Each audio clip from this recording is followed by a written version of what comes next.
দর্শক আসসালামু আলাইকুম। আমি এই মুহূর্তে জালকাঠি জেলার কাঠালী উপজেলার ৩৭ নং হেতালবনী সরকারি প্রাথমিক বিদ্যালয়। এই বিদ্যালয়ের অর্থাৎ কাজের মান খুবই খারাপ। এই অভিযোগের ভিত্তিতেই আমরা এখানে এসেছি, যার বাস্তব প্রমাণটা আপনাদেরকে দেখাই। এই বিদ্যালয়ের এই যে ঢালাই দেওয়ার কথা, এইখানে আপনার ঢালাই দেবে, খোয়া ধুইবে, খোয়া ধোয়ার কথা, বাইরে থেকে খোয়া ধোয়ার কথা, সেখানে খোয়া না দিয়া এই যে আপনার এই যে একদম বাস্তব চিত্র দেখে আপনাদের, বাস্তব যে চিত্র দেখেন, খোয়া ধুইছি এই এবং এবং এই এখানে খোয়া বালু সিমেন্ট বাইরে থেকে মিলিয়ে এনে এখানে ঢালাই দেবে। এটা নিয়ম। তারা কি করতেছে, এই রুমের মধ্যে বসিয়া খোয়া বালু ফেলে এবং এখানে বসিয়ে ঢালাই দেবে। অর্থাৎ এই ঢালাইটা কতটা মজবুত হবে আপনাদের কাছে প্রশ্ন রাখলাম। খোয়ার উপর খোয়াটা না ধুইয়া পরিষ্কার না করে এখানে বালু ফেলাইয়া ঢালাই দিতেছে। অর্থাৎ কতটা নোংরা এবং কতটা নিম্নমানের কাজ করলে যে ঘটনাটা ঘটে।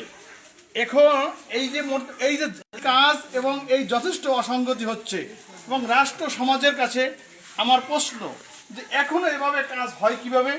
এটার দেখভালের দায়িত্বে কারা আছেন আমি জানি না, কিন্তু এই কাজটা যে এতটা নোংরা, এতটা নিম্নমানের করা হইতেছে, এটা আমি প্রশ্ন রাখলাম উপজেলা ইঞ্জিনিয়ার মহোদয়ের প্রতি দৃষ্টি আকর্ষণ করছি, উপজেলা নির্বাহী কর্মকর্তার প্রতি দৃষ্টি আকর্ষণ করছি যে আসলে বিষয়টি আপনাদের দেখভালের কথা থাকা সত্ত্বেও আপনাদের দেখভালের অভাবের কারণেই এই সমস্যাগুলি আমাদের এই উপজেলায় এই নিম্নমানের কার্যক্রম এবং নিম্নমানের খোয়া বালু ইট দিয়ে আমাদের এই কার্যক্রম হচ্ছে।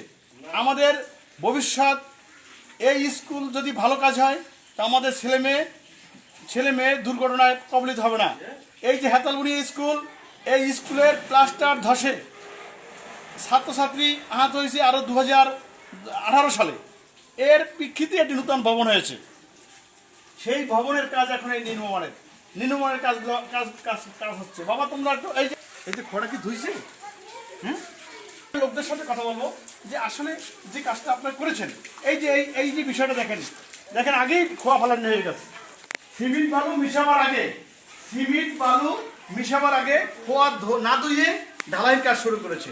আপনি দেখেন কতটা নগণ্য এবং কতটা নিম্নমানের কাজ হইতেছে। এ বিষয়ে আমরা কথা বলবো। ঠিকাদার প্রতিষ্ঠানের নাম কি এবং আপনার নাম কি, আপনার পরিচয় আপনি বলেন। আমি তো মিস্ত্রি না। হ্যাঁ, কি আপনি কিসের মিস্ত্রি? আমি আজ আছি, কালকে থাকবো না। এখানে কাজ করে কে? হাসান কে? হাসান কুষ্টিয়া। এই প্রতিষ্ঠান ঠিকাদার নাম কি? আলমগীর। বাড়ি কোথায়? জালকাঠি।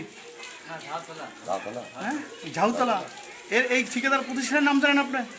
না ভাই। ওনার ফোন নম্বর আছে? না। নিম্নমানের কাজগুলো কেন করেন? আপনাকে করতে বলছে কেউ? আমাদের মনে করেন ওরা কাজ করাচ্ছে, আমরা করতেছি। আমাদের সকালবেলা বললো লাগা দেওয়ার করে খোয়াটা তুলে ফেলে। আর আমি করেছি যে পানি মারি বারোটা ফেরিস। এটা পানি মারছেন, পানি তো মারলো না। কাজ করেছি, মানুষ তো আগেই বারো ঢালছে।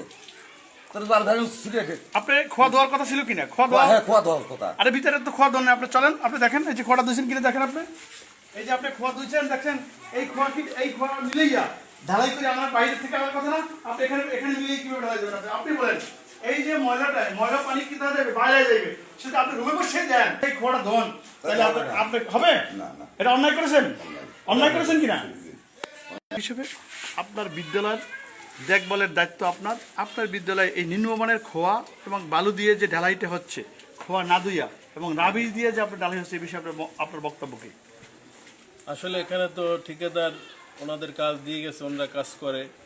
আমরা ক্লাস চলাকালীন অবস্থায় মাঝে মধ্যে এসে দেখি, কিন্তু ওনারা যখন আজকে ঢালাই দেবে আমাদেরকে বলেও না যে আজকে ঢালাই হবে বা এই মাল এইভাবে এখানে উঠাইবে, এটা বলে না আমাদের। আসলে আপনার কাছে কাজটা কেমন হয়? যে আসলে যে কাজটা করেছে এটা অন্যায় করেছে কিনা? খুবই অন্যায়। এরকম কোনো ঢালাই হয় না, মেশিন ছাড়া কোনো ঢালাই দেওয়ার কোনো থিওরি নেই। ধন্যবাদ আপনাকে। আপনাদেরকে আরেকটা বিষয় দেখাবো, যে মজার বিষয়। আসলে চলমান নির্মাণাধীন ভবনের দৃশ্য আপনাদেরকে দেখাবো। এই ভবনে যে নিম্নমানের কাজ করা হয়েছে, যার বাস্তব উদাহরণ আপনাদেরকে দেখাইতে চাই। যে আমি বলেছি যে নিম্নমানের কাজ করা হয়েছে, তার বাস্তব উদাহরণটি আপনি দেখেন। এই যে আপনার বহুতল একটি ভবন রয়েছে, এই ভবনের আপনি দেখেন তো আপনার ভবনের দৃশ্য কিভাবে কাজ করেছে। এই যে তলা ফেটে গেছে, এখনই আপনার এই তলাফাটার দৃশ্য আপনাদেরকে দেখাইলাম দর্শক। দেখেন কতটা নিম্নমানের কাজ হয়েছে এবং এই কাজের দেখভালের যারা আছেন তারা দুর্নীতিবাজ।